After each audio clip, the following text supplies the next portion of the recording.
Hello, everyone. Three things I wish I could say to my passengers, but I didn't. Of course, this is when I was doing rideshare. The first thing, I would have clients that would hop into my vehicle. Then they would proceed to tell me about their day, which I had no issue with. I was always open to hearing about that because, you know, always inquisitive about that with all of my passengers that hopped in the back seat slash clients. Now there were passengers that would get in to my back seat and they would begin to tell me how they hate their job and the pay is horrible, highly disgruntled.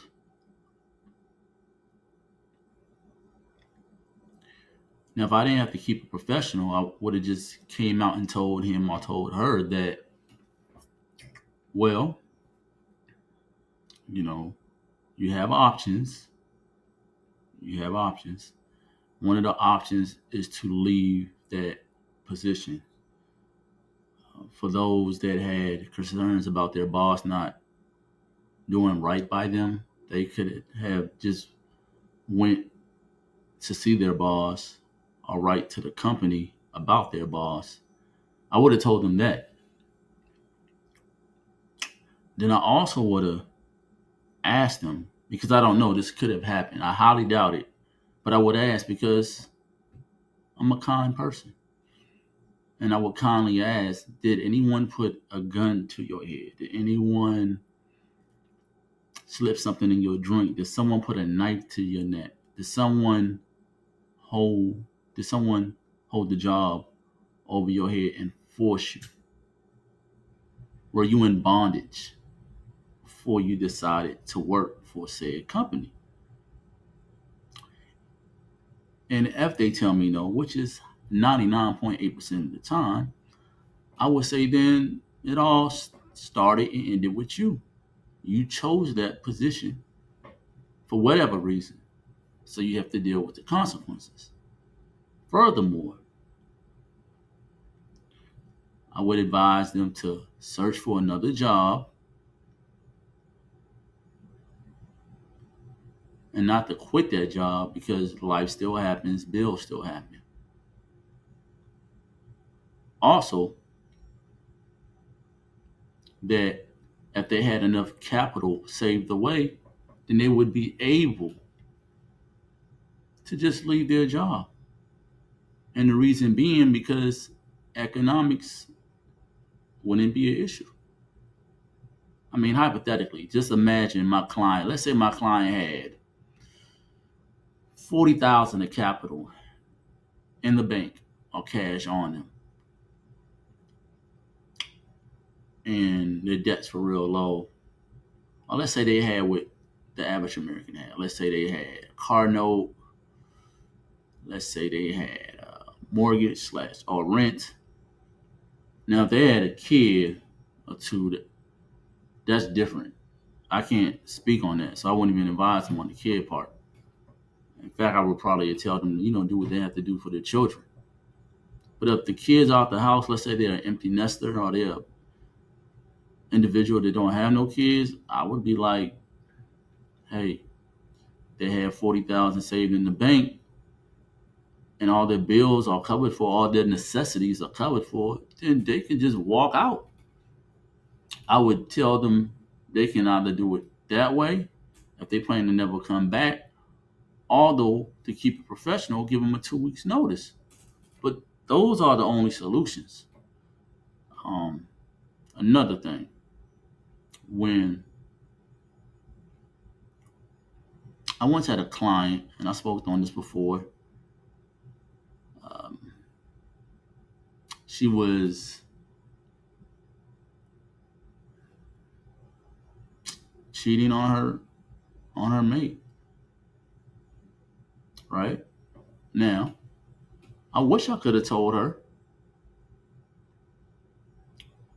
to, hey, just communicate with your man.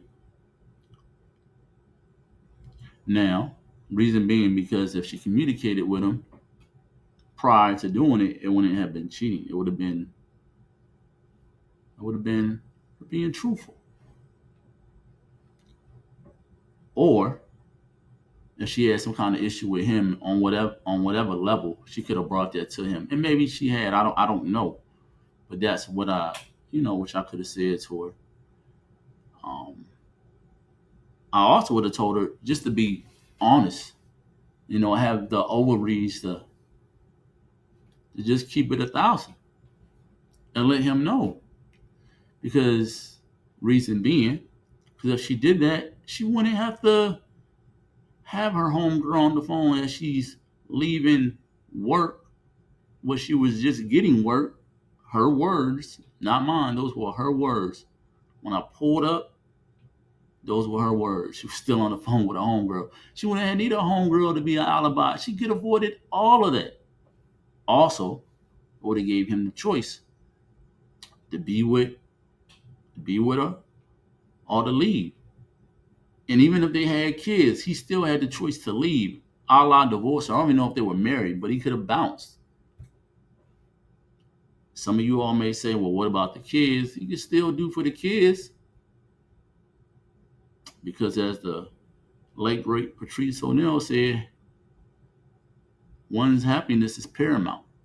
So that's one thing I wish I could have told her, because a lot of those things could have been prevented.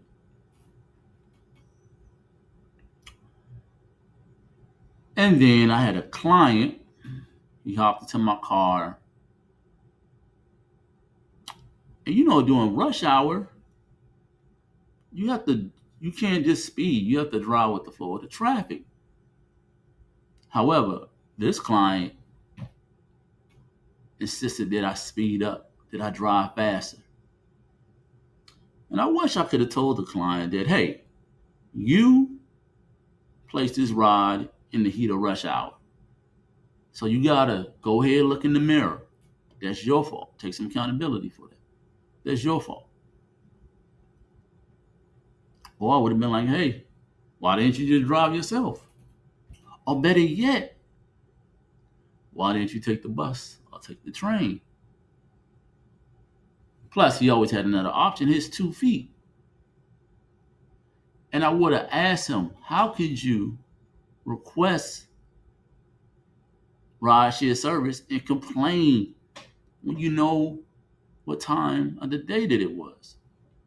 That is bumper to bumper traffic. I would have told him that he came off as entitled, ungrateful.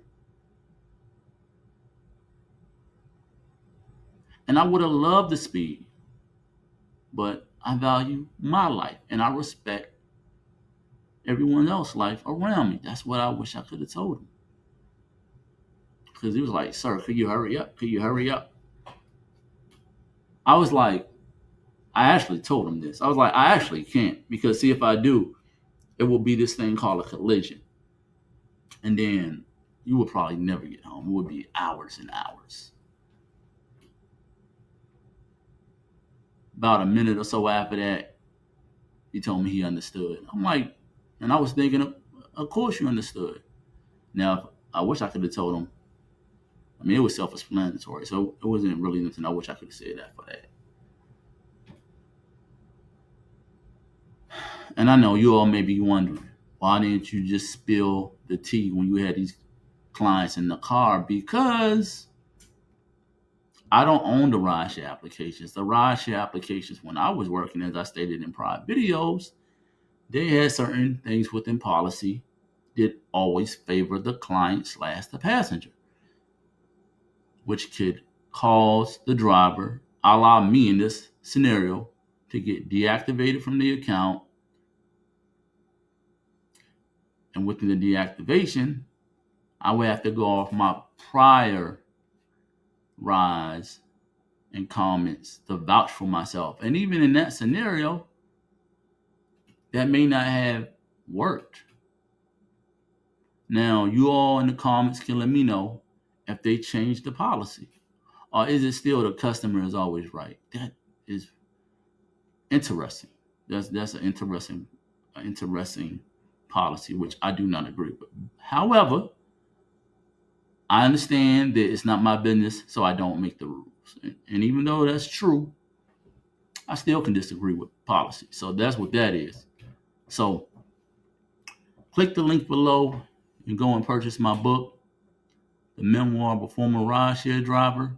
It will help you, it will help a family member, and then it'll help a friend. And if not, it can always help an enemy. And most likely, that enemy will become an associate or a friend.